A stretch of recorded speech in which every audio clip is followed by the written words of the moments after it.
Marshall Peak, Kabanata 4829. Huli ng isang hakbang.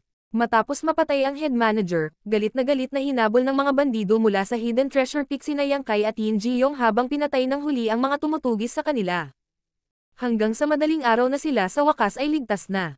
Si Yin Ji-yong ay basang-basa na sa dugo, at may mga hiwa sa buong katawan niya. With that said, hindi maihahambing ang mga iyon sa kanyang mental fatigue.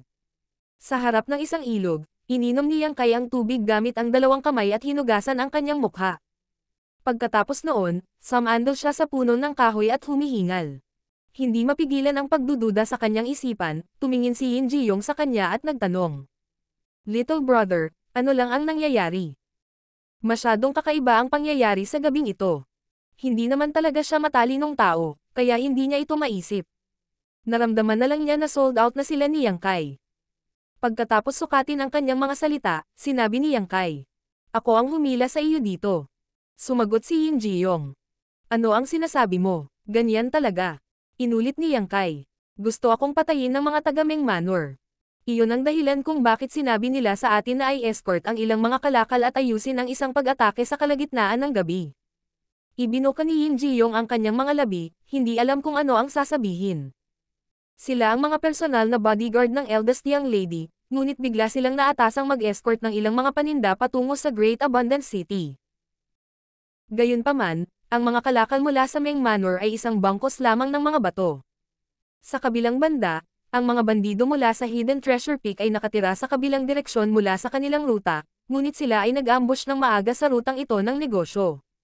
Bukod dito, bago ang kamatayan ng head manager, sinabi niya na may nagsabi sa kanya na dadaan si Yang Kai sa Upward Mound habang nag-escort ng ilang kalakal. Ang lahat ng ito ay nagpakita na si Yin Ji-yong ay kinaladkad sa isang pukana. Mayroon bang samahan sa pagitan ng Meng Manor at Hidden Treasure Peak? Nahirapan si Yin Ji-yong na tanggapin ang paniwala. Hindi naman sa nagulat siya na ang mga taga-Meng Manor ay nakikipag-ugnayan sa mga bandido. Bilang isang mayamang pamilya, inaasahan na ang mga mula sa pamilya Meng ay may mga kontak sa parehong mga awtoridad at underworld. Gayunpaman, tulad ng sinabi ni Yang Kai noong nakaraang araw, kinidnap ng mga mula sa Hidden Treasure Peak ang eldest young lady, kaya dapat ay nagkaroon ng awayan ng dugo sa pagitan nila. Dahil sa paghanga ng Meng family patriarch sa eldest young lady, walang puwang para sa partnership sa pagitan ng dalawa. Maaaring hindi iyon ang kaso. Umiling si Yang Kai. May isang bagay sa pagitan na nag-uugnay sa Meng Manor at Hidden Treasure Peak. Natauhan si Yin Ji-yong. Sinasabi mo ba na walang direktang partnership sa pagitan ng Meng Manor at Hidden Treasure Peak? Sa halip, mayroong isang middleman sa pagitan nila. Tumanggo si Yang Kai. Gayunpaman, kinaladkad kita sa gulo na ito. Hindi pa rin maisip ni Yin Ji-yong. Pero, bakit ka gustong patayin ng mga taga-Meng Manor? May nagawa ka bang mali? Umiling si Yang Kai dahil ayaw niyang magpaliwanag. Sa wakas ay naunawaan na niya kung bakit mas marami ang nagtatago sa paligid ng tahanan ng eldest young lady kamakailan at ang dahilan kung bakit napupuno ng hinanakit ang mga tingin ni Queer sa tuwing tumitingin ito sa kanya. Maliwanag na sila ay mga especially iyan ng patriarch. Ang katotohanan na ang eldest young lady at Yang Kai ay nag-iibigan ay tiyak na nalantad, kaya naman gusto ng Meng family patriarch na patayin siya. Walang paraan na papayagan ni Meng Deye ang kanyang minamahal na anak na umibig sa isang gwardya lamang. Para naman kay Yin Ji-yong, talagang inosente siya sa bagay na ito. Tumayo si Yang Kai at nagpahayag. Brother Yin, mas mabuting umalis ka na. Lumayo sa White Jade City at pumunta sa lugar kung saan hindi ka mahahanap ng pamilya Meng. Nagulat si Yin Ji-yong. Ano naman sayo? Sumakay si Yang Kai sa kabayo at tumalikod. May isang bagay na kailangan kong ayusin. Nang matapos ang kanyang mga salita, pinaandar niya ang kabayo upang umalis. Tinawag siya ni Yin Ji-yong mula sa likuran, ngunit nang hindi siya makatanggap ng sagot, wala siyang ibang pagpipilian kundi ang magbuntong hininga at umalis. Walang paraan para makabalik siya sa White Jade City. Ang mga mula sa Meng Manor ay hindi nagawang makamit ang kanilang layunin sa pagkakataong ito, kaya kung siya ay maglakas loob na magpakita, siya ay tiyak na mawawalan ng buhay. Tulad ng sinabi ni Yang Kai, maaari lamang siyang pumunta sa isang lugar kung saan walang makakakilala sa kanya. Pagkaraan ng ilang araw, isang binata na nababalot ng alikabok ang dumaan sa mga tarangkahan ng lungsod. Nang tumangala siya, nakita niya ang dalawang bagong mukha sa wanted list sa dingding. Pareho silang private guard ng Meng Manor. Ang isa sa kanila ay pinangalan ng Yang Kai habang ang isa ay si Yin Jiyong. Ang pintor ay medyo magaling dahil ang dalawang larawan ay parang buhay. Sa listahan ng mga pinaghahanap, sinabing pareho silang mga pribadong gwardya ng Meng Manor, ngunit nakatrabaho nila ang mga bandido mula sa Hidden Treasure Peak at walang awang pinatay ang higit sa 20 tao mula sa Grand Abundance Bureau sa Upward Mound bago nagnakaw ng marami ng mga kalakal na pag-aari ng Meng Manor. Sila ay malamig ang dugo at hindi mapapatawad. Sa isang walang emosyong ekspresyon, tumingin sa malayo si Yang Kai at direktang pumasok sa lungsod. Nagsuot siya ng disguise, kaya madali niyang lokohin ang mga taong naghahanap sa kanya. Nabuhay siya ng maraming taon at nakapatay ng hindi mabilang na tao, kaya inaasahan na natutunan niya ang iba't ibang mga kasanayan at pamamaraan. Siya ay hindi partikular na mahusay sa disguise ang kanyang sarili, at sa mata ng mga eksperto, siya ay tiyak na nakagawa ng maraming mga pagkakamali. Gayunpaman, sapat na ang kanyang kakayahan para harapin niya ang ganitong uri ng sitwasyon. Gayunpaman, hindi nagtagal pagkatapos niyang makapasok sa lungsod, napagtanto niyang Kai na siya ay ini-stalk. Ito ay medyo nagulat sa kanya. Nang tumalon ang stalker sa eskinita, si Yang Kai, na nagtatago sa dilim, ay agad na lumitaw at kinuyam ang kanyang leeg. Tila nabigla ang stalker habang nagsusumamo. Huwag mo akong patayin. Sumusunod lang ako sa utos, at wala akong balak na saktan ka. Sino ang nag-utos sa'yo? Ano ang sinusubukan mong gawin? Malamig na tanong ni Yang Kai. Nang makitang umiling ang stalker, mas pinalakas ni Yang Kai ang kanyang kamay. Nanlaki ang mga mata sa takot, ngunit hindi pa rin siya naglalantad ng kahit ano. Nang naisip niyang malapit na siyang mapatay, bigla siyang itinapon ni Yang Kai. Nakatakas lang mula sa pintuan ng kamatayan, ang stalker ay umubo ng marahas at humihingal. Magsalita ka, ano ang nangyayari? Tanong ni Yang Kai. Nahihirapang tumayo ang stalker at tumingin kay Yang Kai na may takot na ekspresyon. Nakayuko ang kanyang ulo, sumagot siya. Sabi ni Master gusto niya akong sundan sa ibang lugar. Bago pa man sumagot sa kanya si Yang Kai, sinabi pa niya. Sinabi rin ni Master na wala kang dapat alalahanin dahil wala siyang intensyon na saktan ka. Kung gusto niya iyon, kailangan ko lang sumigaw ng malakas, at hindi ka makakaalis sa White Jade City. Walang kwenta ang pagpunta sa ganyang gulo. Papatayin kita bago ka makasigaw. Pagbabante ni Yang Kai. Nanginginig ang stalker. Kahit hindi ako makasigaw, may iba. Tinatakot ba ako ng master mo? Pinaikit ni Yang Kai ang kanyang mga mata. Umiling ang stalker. Hindi. Ito lang ang paraan niya para ipakita ang sinseridad niya. Iyon naman talaga ang sinabi ni Master kaya huwag mo akong sisihin. Biglang naging interesado si Yang Kai sa tinatawag na Sir. Matapos itong pag-isipan, tinanong niya. Kilala mo ba kung sino ako? Umiling muli ang stalker. Wala akong ideya. Sumusunod lang ako sa utos. Pangunahan, kung gayon. Tumanggo si Yang Kai. Dapat alam ng Master sa likod ng taong ito ang pagkakakilanlan ni Yang Kai, at nalaman niya na ang huli ay pumasok sa lungsod. Ibig sabihin ngayon lang ay may makakakilala sa kanya. Marahil ay pinagmamasdan ni Master ang paligid sa isang lugar malapit sa gate ng lungsod.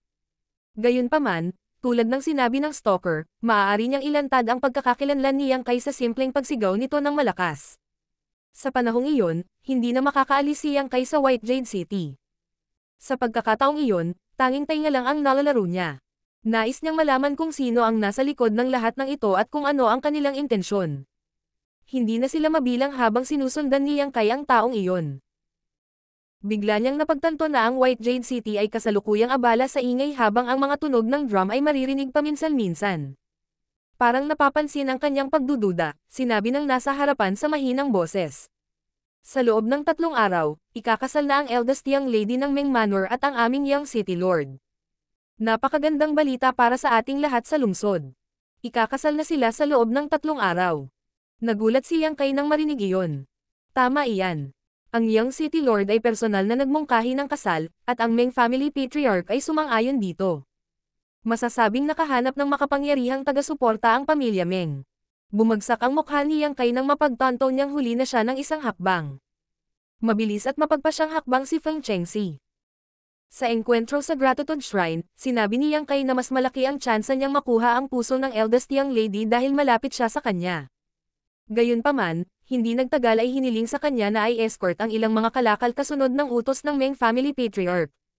Maya-maya, may isang pananambang na naghihintay sa kanya. Ngayon, nawala sa kanya ang lahat ng kanyang mga pakinabang habang si Feng Chengxi ay nakakuha ng mataas na kamay. Hindi niya akalain na si Feng Chengxi ay isang kasuklam-suklam na tao. Siya ay may sariling motibo sa pagpunta sa Samsara World na ito, kaya kailangan niyang gawin ang kanyang makakaya upang makamit ang kanyang mga layunin. Ang taong may mas mahusay na pamamaraan ay ang huling tumawa. Ang katotohanan na siya ay tinambangan ay dapat na walang kinalaman kay Feng Chengxi. Itinuring niya na ito ay gawa ng Meng Family Patriarch. Gayunpaman, walang ideya si Yang Kai kung sino ang middleman sa pagitan ng Meng Manor at Hidden Treasure Peak. Mula sa pananaw ni Yang Kai, natural na hindi siya papayag na maganap ang kasal. Gayunpaman, wala siyang sapat na oras upang makagawa ng solusyon sa loob lamang ng 3 araw, at nahaharap siya ngayon sa sitwasyong ito na nababalot ng misteryo. Nakarating na tayo sa destinasyon natin.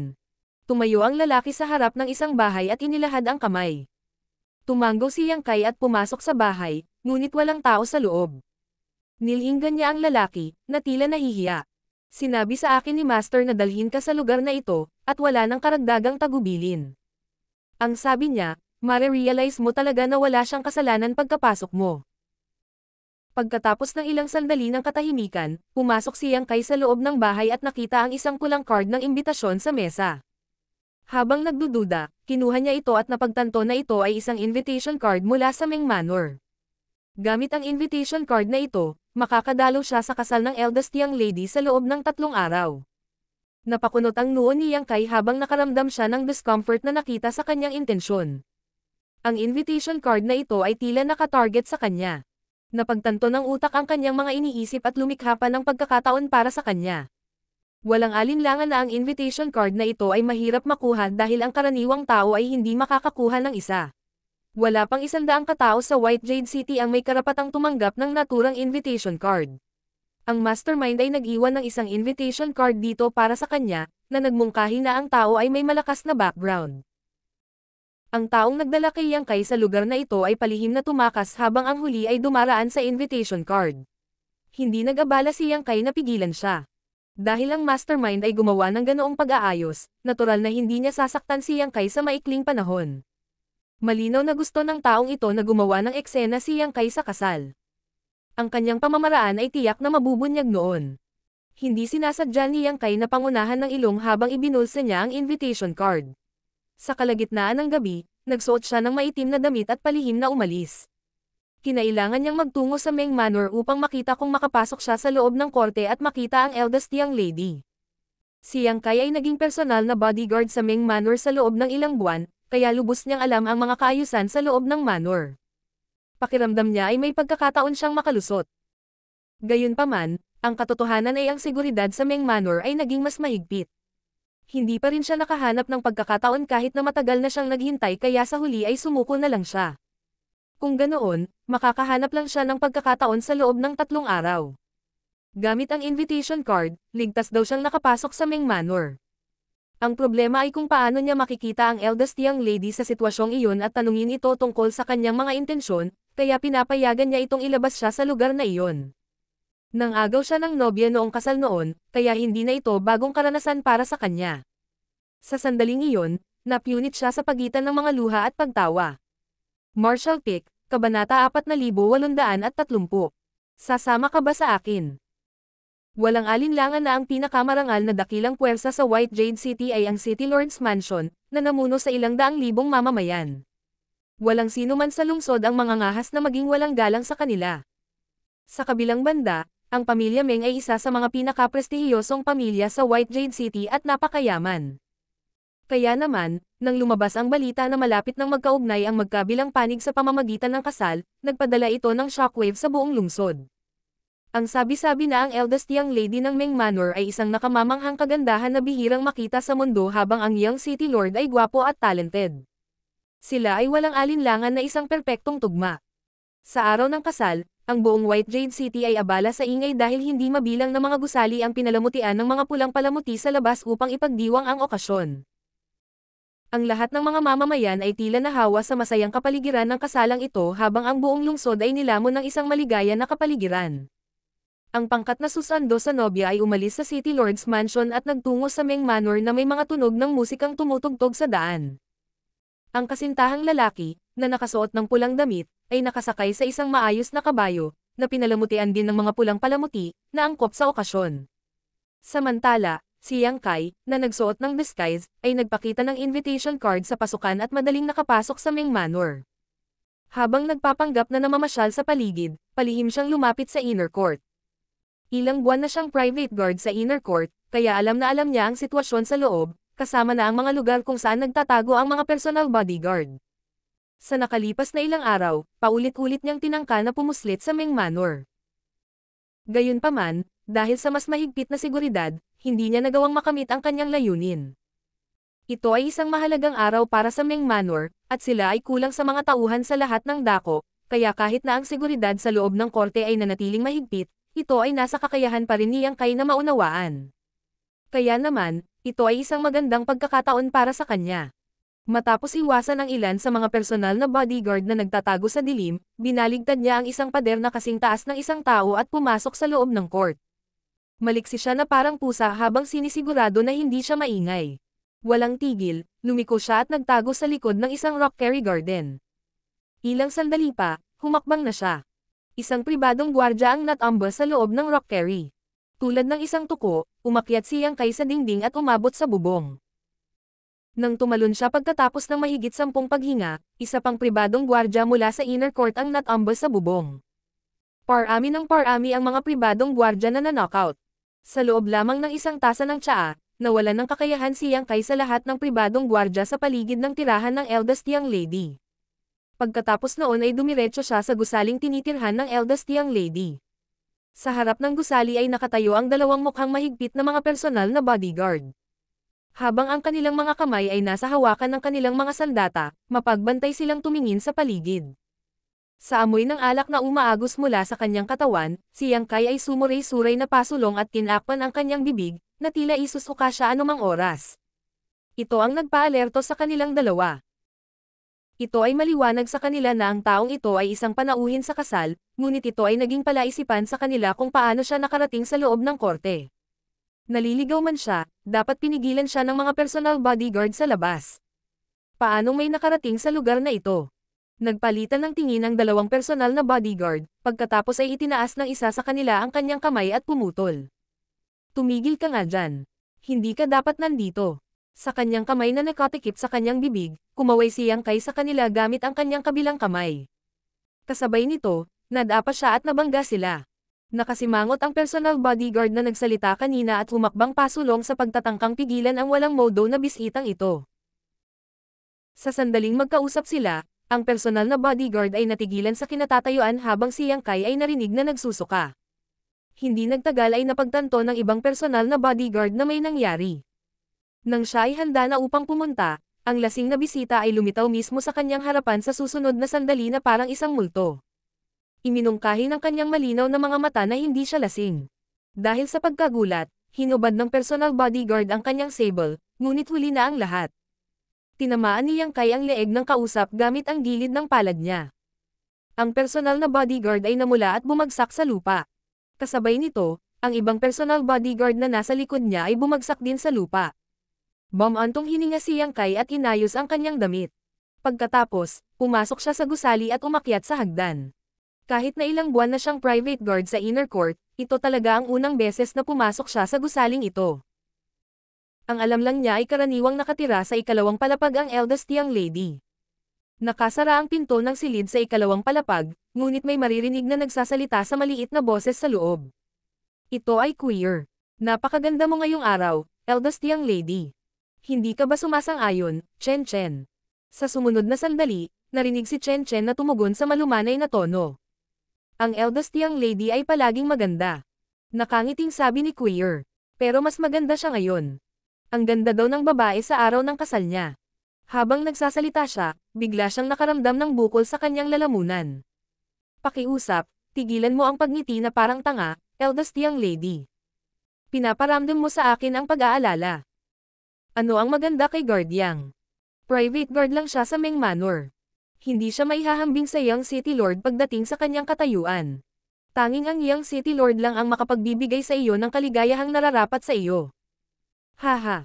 Narinig si Meng Ro na tumatawa. Nakangiti ba ako na parang tanga? Oo. Sagot ni Queer. Bukod dito, sinabi ng Patriarch na si Guardian ay nakipagtulungan sa mga bandido mula sa Hidden Treasure Peak. Pinatay niya ang marami sa mga armadong escort at kinuha ang mga gamit ng Meng Manor. Ngayon, hinahabol siya ng mga taga City Lord's Mansion. Malamang ay may lihim siyang motibo sa pagpunta sa Meng Manor sa lahat ng panahon.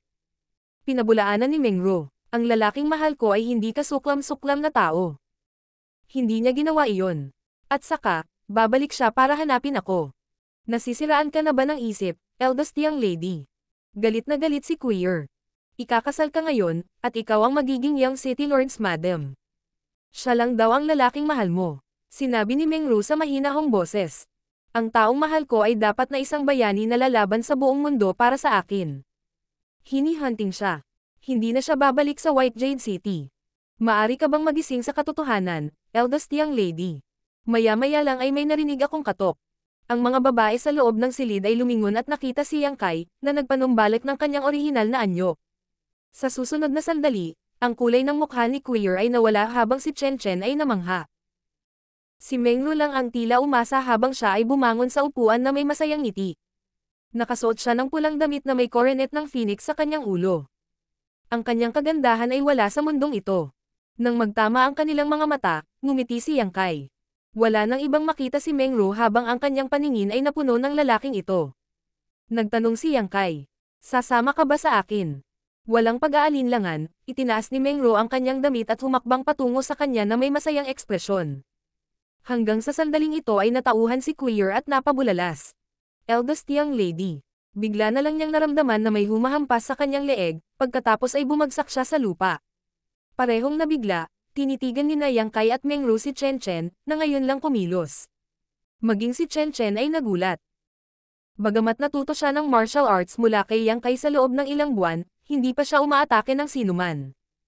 Ito ay ang lahat ng kanyang subconscious reaksyon ngayon lamang, kaya ito ay nagulat sa kanya na siya ay aktwal na knock ang isa pang dalaga. Na may maputlang mukha, nauutol niyang sabi. Hindi ko sinasadyang saktan siya. Sinulyapan siya ni Yang Kai at sinuri ang walang malay na si Queer bago siya inaliw. Ayos lang, nahimati lang siya. Tumanggaw si Chen Chen at bahagyang gumaan ang pakiramdam. Kailangan nating umalis sa White Jade City sa lalong madaling panahon. Hinawakan ni Yang Kai ang kamay ni Mengru at sinabi sa maliit na boses. Sa isang nasisiyahang ngiti, iniyuko ni Mengru ang kanyang ulo. Sa nakalipas na ilang buwan, hindi nila kailanman ipinahayag ang kanilang pagmamahal sa isa't isa o nakagawa ng anumang bagay na lumampas sa linya. Nagpalitan lang sila ng tingin. Gayunpaman, sa sandaling ito, tila sila ay magkakilala sa loob ng ilang buhay. Para bang nababasa nila ang iniisip ng isa't isa sa isang titig o galaw lang. Walang puwang o hadlang sa pagitan nila. Tila alam na alam nila ang mga gawin ng isa't isa tulad ng mag-asawang ilang taon ng kasal. Matapos itawag ang kanyang lakas ng loob, sinabi ni Chen Chen. Susundan kita, eldest young lady. Si Mengru ay tumingin ng may pag-uusi sa kay Yang Kai, na nanatiling tahimik saglit at tumanggo. Sumunod naman silang tatlo. Wala pa ring malay ang mga pribadong gwardya sa paligid ng gusali, kaya mas madaling umalis sa lugar na ito kaysa sa pagpasok niya. Matapos dumaan sa ilang pinto, nakarating sila sa likod na kalye sa likod ng Meng Manor. Naghanda na si Yang Kai ng karwahe. Matapos sabihin kina Mengru at Chen Chen na pumasok sa loob, pinuna niya ang mga kabayo. Matagumpay niyang nailabas si Mengru sa Meng Manor, at ang susunod niyang hakbang ay ang lisanin ang White Jade City, na medyo mahirap. Dahil sa listahan ng mga wanted, lahat ng gustong dumaan sa mga gate ng lungsod ng White Jade City ay kailangang suriin. Mas madali sana kung mag-isa lang siya. Maaari lamang siyang magsuot ng ilang disguise at lumabas. Gayunpaman, hindi ito gagana dahil kasama niya ngayon sina Mengru at Chen Chen. Bukod dito, nakasuot pa rin si Mengru ng damit pangkasal, na natural na kapansin-pansin. Magiging maayos ang lahat kung makadaan siya sa mga tarangkahan. Kung hindi niya kaya, wala siyang ibang magagawa kundi ang lumaban sa kanyang paraan. Siyempre, sigurado si Yang Kai na hindi siya mapipigilan ng mga sundalo sa gate. Laking gulat niya nang pinaandar niya ang karwahe at lumabas mula sa eskinita, maraming magkakatulad na karwahe ang lumitaw sa mga gilid at sabay na sumulong.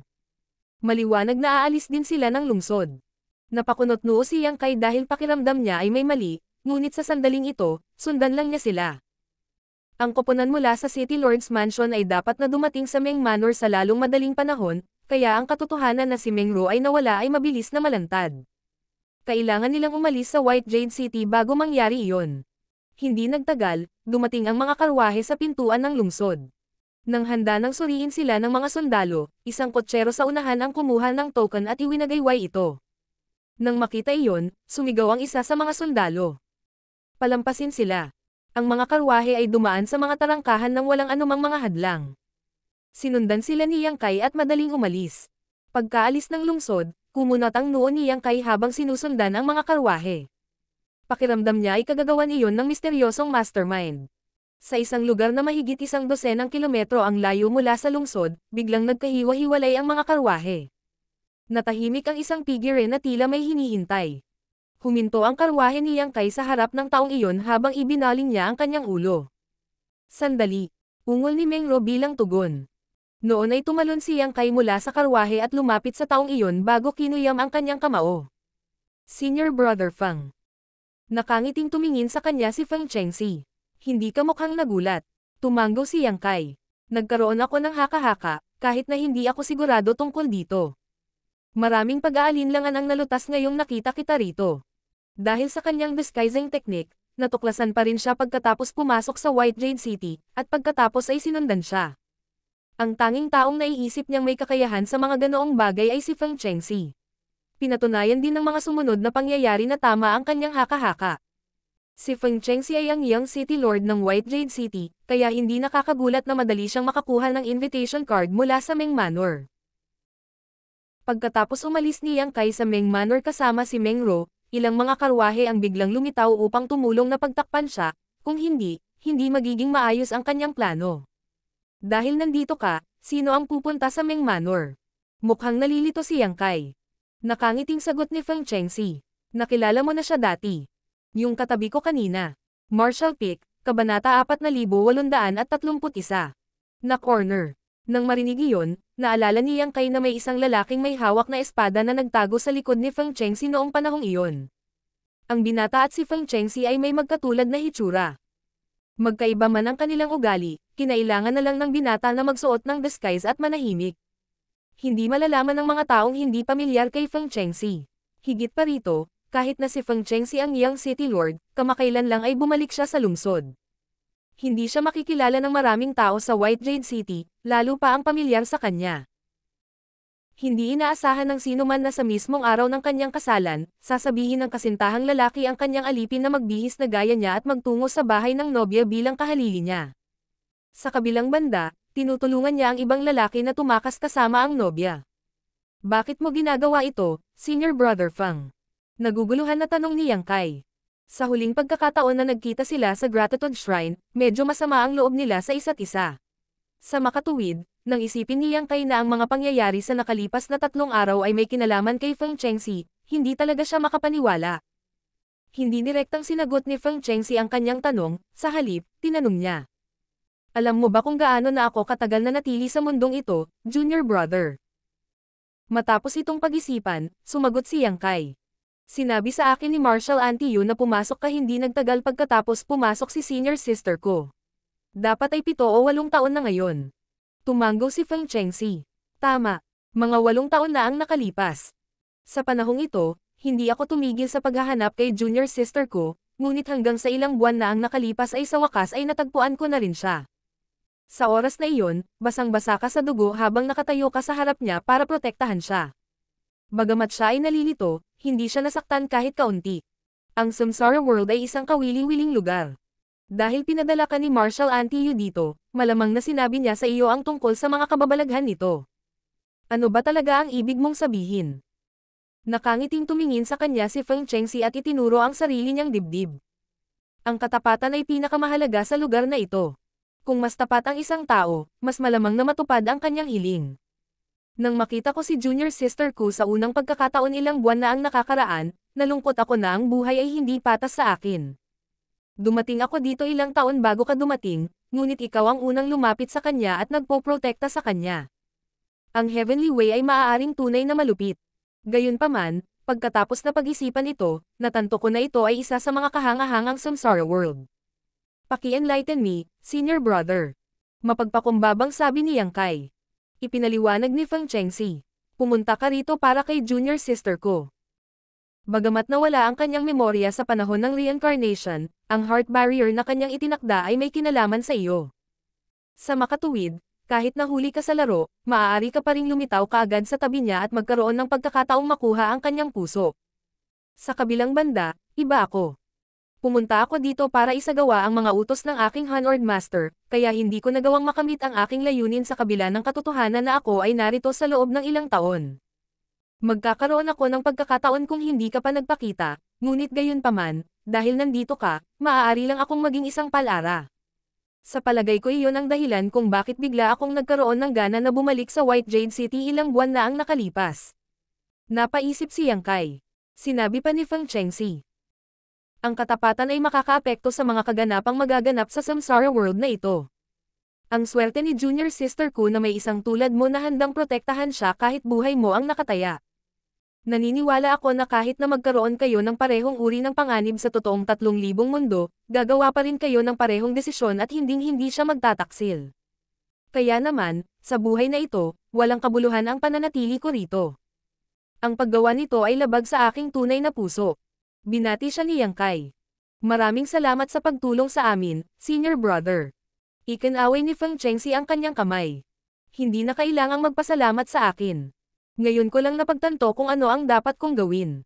Gayunpaman, kailangan mong magsumikap. Bagamat wala akong ideya kung anong uri ng heart barrier junior sister ko ang itinakda para sa kanyang sarili, sa palagay ko ay hindi magiging madali ang pagpasa sa mga pagsubok. Kung hindi mo siya matutulungan na basagin ang heart barrier, tuluyan na siyang mawawala sa Samsara Pavilion. Kung mangyari yon, hindi ka pababayaan ng Yin Yang Cave Heaven. Gagawin ko ang lahat para mailabas siya ng ligtas sa lugar na ito. Iyon ay para sa pinakamahusay. Tumango si Feng Chengxi. May isa pa akong itatanong sayo. Sige lang, sinulyapan ni Yang Kai ang karwahe. Mukhang hindi ko pa rin natutulungan si senior sister ko na basagin ang heart barrier. Ano ang maaari kong gawin upang makatulong na maibalik ang kanyang memorya? Nakangiting sagot ni Feng Chengxi. Iba ito para sa lahat. Sa katunayan, higit pa sa sapat ang nagawa mo, ngunit hindi pa rin nababawi ni junior sister ko ang kanyang alaala. Mukhang mataas ang mga inaasahan niya sa iyo, kaya kailangan mong magsikap. Bibigyan din kita ng kamay. Nang marinig iyon, sumimangot si Yang Kai. Tiyak, magsisikap siya, ngunit hindi tinukoy ng ibang lalaki kung gaano pa ang kailangan niyang gawin, sa halip, naramdaman niyang medyo nakakatakot ang ngiti ni Feng Chengxi, lalo na noong sinabi ng huli na bibigyan niya ng kamay si Yang Kai. Naramdaman ni Yang Kai na may mangyayaring kakilakilabot. At saka, ang City Lord's Mansion ang nakipagsosyo sa Hidden Treasure Peak. Sabi ni Feng Chengxi. Ito rin ang arrangement ng City Lord's Mansion na inatake ka kapag nag-escort ng mga kalakal. Nagkaroon na ako ng ganoong haka-haka. Inilublab ni Yang Kai ang kanyang ulo. Mukhang nagulat si Feng Chengxi. Mukhang nakita mo na ang lahat.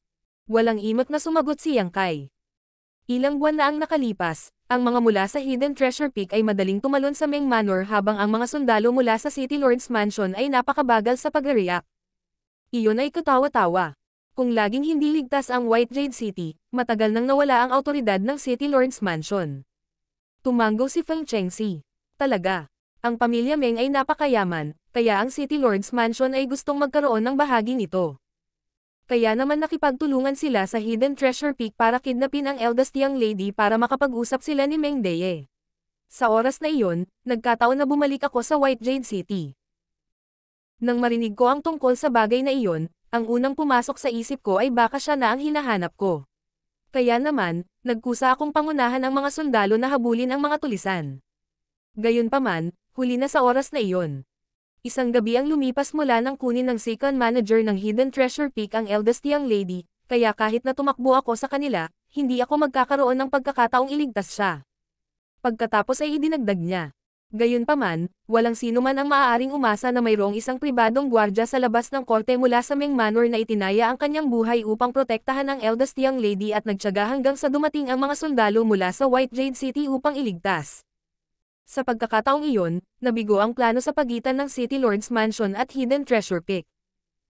Dahil walang pagpipilian, kinailangan kong personal na mag-propose ng kasal sa eldest young lady. Kung makapagpakasal kami, makukuha ng City Lord's Mansion ang yaman ng pamilya Meng dahil sa kapangyarihan nila. Tuloy-tuloy niyang sabi.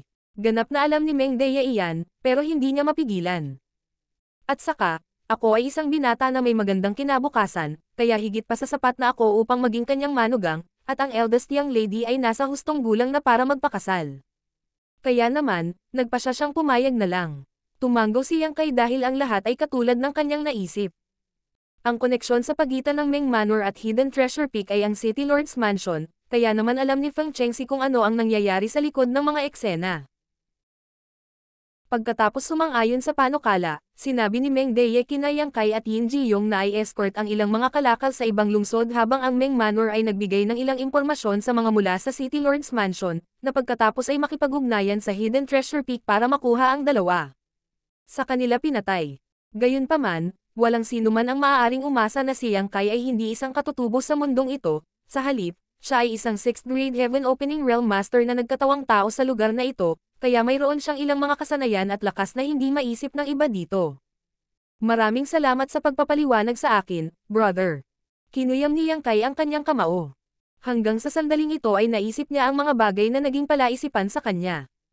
Sige, itigil na natin ang pag-uusap. Dapat tumakas ka ngayon.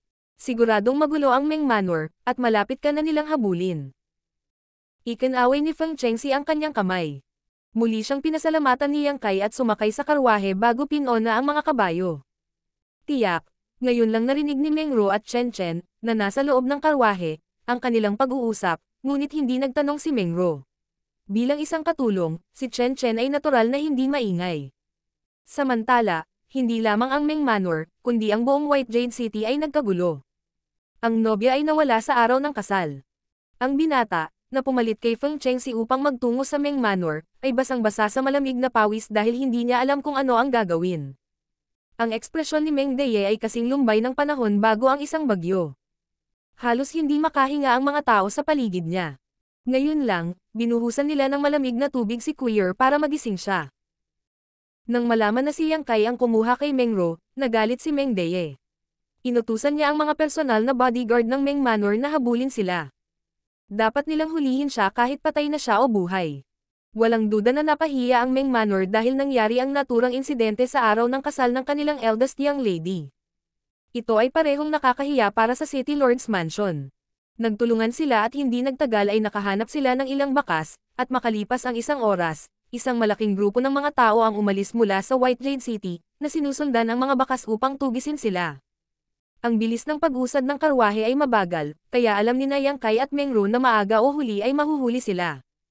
Ang ikinagulat ni Yang Kai ay may mga taong nasa harapan nila na nagtangkang pigilan sila. Para bang inaasahan na nila na darating si Yang Kai sa lugar na ito, handa silang mabuti habang ang ilang dosenang rider ay sumugod. Agad na nakilala ni Yang Kai na sila ang mga sundalo mula sa City Lord's Mansion. Habang naaalala niya ang mapanlinlang ng ngiti ni Feng Chengxi, nagkaroon siya ng gana na magmura. Tanging si Feng Chengxi lang ang nakagawa nito. Walang ideya si Yang Kai kung ano ang nasa isip ng kausap. Kanina, nakipag-usap sa kanya si Feng Chengxi at sinabing atras siya sa kompetisyon. Gayunpaman, nagdala siya ng ilang tao upang harangin si Yang Kai sa sandaling ito. Ano ang sinisikap niyang makamit? Hindi malamang na ang mga mula sa Yin Yang Cave Heaven ay napaka-ipokrito. Bukod pa rito, si Feng Chengxi ay nagpakita ng taos puso nang sabihin niya ang mga salitang iyon.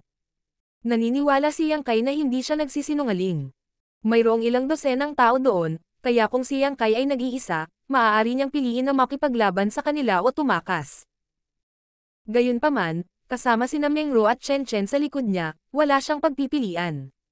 Matapos patayin ang mga kabalyero na nagtangkang hamarang sa kanyang dinadaanan, pinaikot niya ang mga kabayo at nagtungo sa ibang direksyon.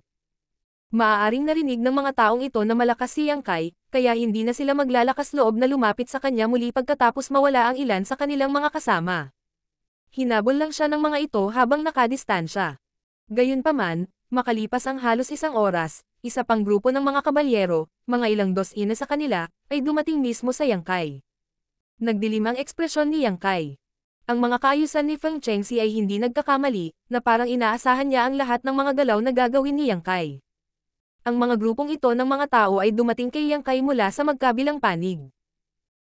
Maaari lamang niyang piliin na iwasan ang mga ito habang minamaneho niya ang karwahe sa ibang direksyon. Nang lumubog ang dilim, huminto ang karwahe. Hindi na sila makapagpatuloy sa pag-usad dahil may bangin sa harapan nila. Habang kumukulong ang mga ulap, maririnig ang mga batong gumugulong pababa sa matarik na dalasdis. Pagod na pagod ang mga kabayo sa lahat ng pagtakbo, kaya nang huminto sila, lumuhad sila at patuloy na humirit. Dalawang grupo ng mga kabalyero na mahigit 100 malakas ang nagsama-sama at pinalibutan sila. Hindi sila kumibo, na para bang may hinihintay sila. Hindi nagtagal, nalaman ni Yang Kai kung ano ang hinihintay nila. Makikita ang mga sulong na kumikislap mula sa ibaba ng bundok nang dumating ang isa pang grupo ng mga tao. Ang taong nangunguna sa daan ay gwapo at bayani.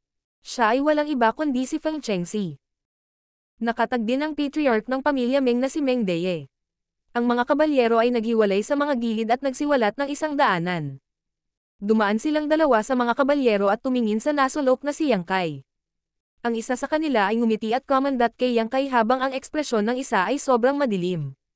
Marshall Peak, Kabanata 4832. Natutuwa ako na okay ka. Sa gilid ng bangin, nakatayo si Yang Kai sa harap ng karwahe habang nakaharap sa mga kabalyero na nakapaligid sa kanya. Wala na siyang ibang mapupuntahan. Masasabing death trap ito. Namumula ang mga mata ni Meng Deye habang nakatitig kay Yang Kai. Sa araw ng kasal, ang kanyang anak na babae ay inagaw ng isang pribadong gwardya, na nakakahiya para sa Meng Manor at sa kanyang sarili. Kung ang usaping ito ay hindi malulutas sa isang perpektong paraan, hindi na siya makakaharap muli ng sinuman sa White Jade City. Lihim siyang nanumpa na kailangan niyang punatin ang pribadong gwardya sa 10,000 piraso upang mailabas ang kanyang galit. Ang lakas ng loob mo, bastos ka, sinabi ni Meng Deye sa nakapikit na mga ngipin habang nakatitig kay Yang Kai. Ganito ba ang pagganti mo sa Meng Manor sa pag-aalaga sa iyo? Napaka-ungrateful brat mo. Ibalik sa akin si Ruer at ililigtas ng Old Master na ito ang iyong buhay. Kinuyam ni Yang Kai ang kanyang kamao. Patawarin mo ako, Patriarch. Wala akong pagpipilian kundi gawin ito. Nagmamahalan kami ng eldest young lady sa isa't isa. Pabayaan mo na kami.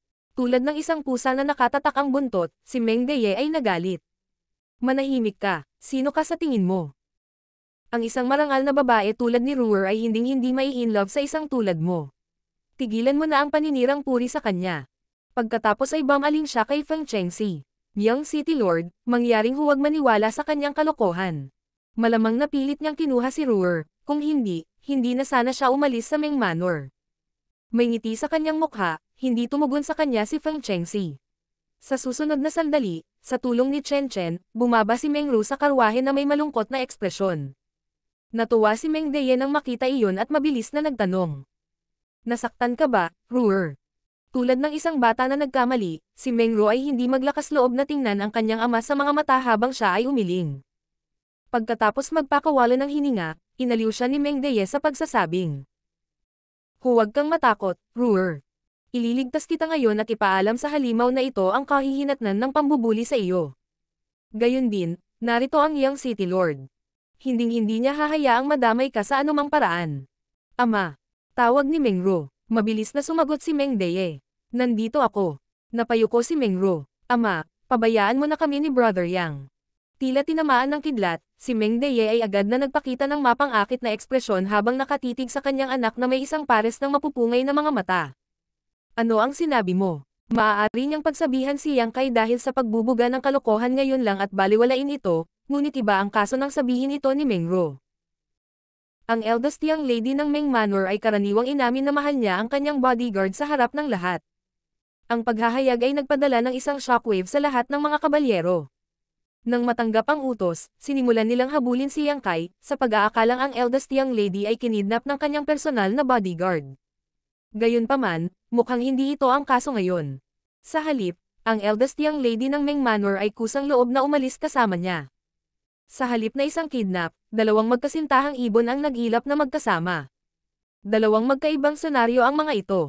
Hindi lang pinahiya ng eldest young lady ng Meng family ang Meng Manor, kundi pati na rin ang City Lord's Mansion.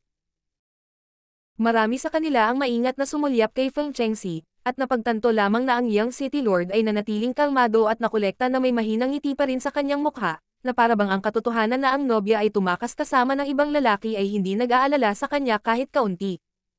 Ama, nagmahal ka sa akin sa loob ng maraming taon, at hindi mo ako pinilit na pakasalan ang sinuman. Paulit-ulit ko ring sinabi sa'yo na hinihintay ko ang lalaking nakatakdang makasama ko. Noong una ay ibinaba ni Mengro ang kanyang ulo. Gayunpaman, sa kabila ng kanyang mahinang anyo, tila nakakuha siya ng sapat na lakas ng loob nang tumangala siya sa kanya at sinabing, "Ngayon, tapos na ang paghihintay. Si Brother Yang ang lalaking hinihintay ko." Nang inag sa galit si Meng Deye, na malapit nang sumabog na parang bulkan. Talagang paulit-ulit na sinabi sa kanya ni Mengro na may hinihintay siya, ngunit hindi niya ito sineseryoso at inisip na ginagawa lang niya itong walang kabuluhan. Tiyak, hindi siya maniniwala kapag binanggit niya ito muli. "May sakit ka, Ruer," sabi ni Meng Deye sa malungkot na boses. "Umuwi ka sa akin. Kukuha ako ng doktor para gamutin ka." Umiling si Mengro. "Wala akong sakit." Sinulyapan ni Meng Deye si Yang Kai at walang kibo na sinabi, "Kung wala kang sakit, dapat kang mag-alala tungkol sa kanyang kaligtasan.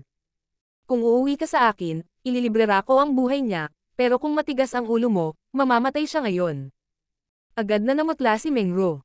Bagamat alam niyang makapangyarihan si Yang Kai, hindi niya kayang harapin ang napakaraming tao. Naguguluhan din siya sa katotohanang pinagbantaan siya ni Meng Deye sa buhay ni Yang Kai. Nang lumingon siya at sinalubong ang mga mata ni Yang Kai, nakita niya ang lalaki na nakangiti sa kanya. Sa isang iglap, tinalikuran niya ang kanyang pag-aalinlangan at tumingin sa kanyang ama ng may determinasyon. "Ama, pakiusap bitawan mo kami." Mukhang nadurog ang puso ni Meng Deye dahil wala siyang huling say sa sitwasyong ito. Kaunti lang ang mga tao sa paligid dito ay mula sa Meng Manor. Karamihan sa kanila ay mga sundalo mula sa City Lord's Mansion, at nakikinig lang sila kay Feng Chengxi. Bagamat may intensyon siyang patawarin ang kanyang anak, hindi niya nagawa iyon. Nasa tabi niya ang Young City Lord, at bilang patriarch ng pamilya Meng, kailangan niyang kumilos ng naaangkop sa sitwasyong ito. Nahihirapan siyang umiling at sinabing, "Niloloko kanya kasi bata ka at walang muwang. Ang Young City Lord ay isang mapagbigay na tao, kaya sigurado akong patatawarin kanya. Umuwi ka kasama ko at paglangkuran ang Young City Lord ng buong puso mo sa hinaharap." Nawala ang huling pag-asa sa mga mata ni Mengro nang lumuhad siya at idiniin ang kanyang ulo sa lupa ng 3 beses sa harap ng kanyang ama. Nagulat si Meng Deye. "Anong ginagawa mo?" Matapos tumayo, lumingon si Mengro kay Yang Kai at ngumiti. "Dahil hindi kami magsasama sa buhay na ito, mamamatay kami ng magkasama. Brother Yang, natutuwa akong sa wakas ay natagpuan na kita." Bumantong hininga si Yang Kai at humakbang pasulong bago hinugot ang kanyang sable at espada. Nakatayo sa harap ni Mengro na may matipunong anyo, pinagsalikop niya ang kanyang mga sandata. "Bago ako mamatay, walang makakasira sa iyo. Nabaliw kayong dalawa." Namumula ang mga mata ni Meng Deye. Si Feng Chengxi, na nanatiling nakangiti sa kanyang mukha, ay tila biglang nabaliw habang siya ay umungal. Patayin silang lahat at ipaalam sa kanila ang mga kahihinatnan ng pagkakasala sa Young City Lord na ito. Nagulat si Meng Deye at sumigaw, "Mangyaring maghintay, Young City Lord." Nang gusto na niyang pigilan ang mga ito, pinaalis siya ng kabayo ni Feng Chengxi at nahulog sa lupa sa sakit. Ang mga kabalyero ay nagkulong sa isa't isa at lumapit kay Yang Kai mula sa lahat ng direksyon, tinitiyak na hindi siya makakatakas. Habang kumikinang ang mga sandata ni Yang Kai, patuloy na naririnig ang mga ungol at hiyawan. Ang mga paa ay ipinadala sa paglipad habang ang dugo ay tinina ng pulang-pula sa lupa. Habang dumarami ang nakatambak na mga bangkay, hindi nakahakbang si Yang Kai habang nanatiling tuwid ang kanyang likod, tulad ng kung paano niya pinrotektahan ang eldest young lady sa harap ng kuweba noon. Hinawakan niya ang kanyang mga sandata at pinatay ang kanyang mga kalaban na parang naghihiwa siya ng dayami. Ilang sandali lang, maraming bangkay ang nagkalat sa lupa. Karaniwan, ang ganitong uri ng pagpatay ay sapat na upang makaramdam ng takot ang sinuman. Sa kabila ng malaking bilang ng mga tao sa kanilang panig, maaaring wala silang lakas ng loob na magpatuloy. Kung tutusin, walang makakatiyak kung sila ang susunod na papatayin. Gayunpaman, si Feng Chengxi ang nangunguna sa lahat dito. Kahit na ang mga tao mula sa City Lord's Mansion ay takot na takot, hindi sila mangangahas na umatras. Sa pamamagitan lamang ng pagpatay kay Yang Kai mabubuhay sila upang makita ang bukas. Iisa lamang ang magiging resulta ng matinding labanang ito. Maaaring napatay si Yang Kai, o lahat sila ay mamamatay. Maraming tao ang dinala ni Feng Chengxi sa pagkakataong ito, mga 200 o 300 ang kabuuan, na higit sa 2 beses na mas marami kaysa sa mga bandido mula sa Hidden Treasure Peak na kailangang harapin ni Yang Kai noon. Ang enerhiya ni Yang Kai ay hindi walang hanggan, kaya sa kabila ng pagiging makapangyarihan, walang paraan para makapagtiyaga siya magpakailanman sa sitwasyong ito. Ang Stirring Cloud Saber at Covering Rain Sword ay lubhang kapaki-pakinabang sa labanang ito. Kahit na sinubukang patayin ni Meng Deye si Yang Kai sa pamamagitan ng pagsasabi sa kanya na ay escort ang ilang mga kalakal sa Great Abundance City pagkatapos ay tambangan siya, talagang mataas ang tingin niya sa kanya noon pa man. Ang Stirring Cloud Saber at Covering Rain Sword ay dalawa sa pinakamahusay na sandata sa mundo na ito. Ang mga sandata ng mga kalaban ay puputulan sa sandaling nakipag-ugnayan sila kay Yang Kai, na nagligtas sa kanya ng maraming enerhiya. Nagmamakaawa pa rin si Meng Deye kay Feng Chengxi na iligtas ang buhay ng kanyang anak, ngunit ang galit na Young City Lord ay nagutos lamang ng isang tao na itali siya at itapon sa isang tabi. Ang mga personal na bodyguard mula sa Meng Manor ay hindi maglalakas loob na magprotesta sa kabila ng galit.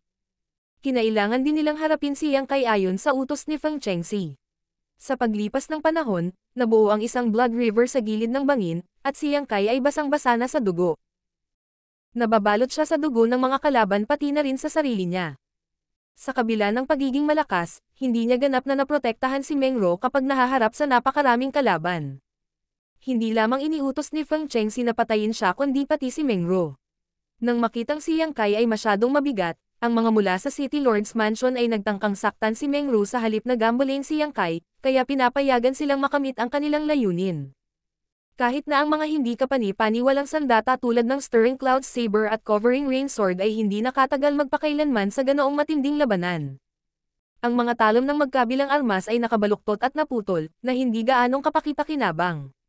Si Yang Kai ay nasa kanyang huling paa habang siya ay pasuray-suray.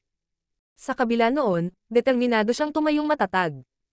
Noon lang, nakita niya ang isang espada na paparating sa kanya mula sa kaliwa, ngunit hindi niya ito naiwasan. Kung gagawin niya iyon, tiyak na masasaktan si Meng Ro. Napapaigting lang ang katawan niya habang handa siyang saksakin. Kasabay nito, kailangan niyang tiyakin na ang kanyang mahahalagang bahagi ay hindi matatamaan. Nang may sumunod na ungol, nagulat ang lahat. Walang naramdamang epekto o sakit si Yang Kai. Parang may hamarang sa kanya ng espada. Habang iniikot niya ang kanyang ulo, nagkontrata ang kanyang mga balintataw. Ito ay isang maliit na figure na hamarang sa espada, na tumagos sa kanyang dibdib. Ito ay isang nakamamatay na pinsala. Si Chen Chen, na karaniwang mahiyain at nahihiya, ay ibinuka ang kanyang mga braso at tumayo sa harap ni Yang Kai sa sandaling ito. Tinatawag ang lahat ng kanyang tapang sa mga huling sandali ng kanyang buhay, matapang niyang tiningnan si Yang Kai sa mga mata. Pagkatapos, ngumiti siya habang umaagos ang dugo sa kanyang bibig. Brother Yang, natutuwa akong okay ka. Ang ngiti ay parang isang invisible na kamay na pumikit sa puso ni Yang Kai, na naging dahilan para hindi siya makahinga. Ang kanyang mga pagtatagpo kay Chen Chen sa mga nakaraang buwan ay sumikat sa kanyang mga mata habang palagi niyang naaalala itong isang mahiyain at masunuring babae. Pareho silang sumama sa Meng Manor ng sabay-sabay, at bagamat siya ay isang bagong dating din, agad niyang nakuha ang pabor ng eldest young lady at naging kanyang pinagkakatiwalaang katulong. Noong natuto siya ng martial arts, nagpakita siya ng kakayahan na kasing husay ng kay Meng Ro. Sa tuwing magtatagpo ang kanilang mga mata, siya ay naguguluhan na parang takot na kuneho. Biglang naalala ni Yang Kai ang nakita niya ang parehong uri ng ekspresyon sa mukha ng ibang babae. Siya ay isang babae na hindi niya pamilyar, ngunit nakatadhana na ito ay gusot sa kanya ng tuluyan. Habang nag-overlap ang dalawang figure sa kanyang isipan, bigla siyang tumawag. Junior Sister Tao. Nasa huling hininga na si Chen Chen, ngunit nang marinig ang mga salita ni Yang Kai, tila nabuhayan siya ng bagong daloy ng enerhiya habang agad na nagningning ang kanyang mga mata. Ang lahat ng kalungkutan at pagdududa sa kanyang puso ay itinapon habang siya ay sumigaw. Senior Brother Yang.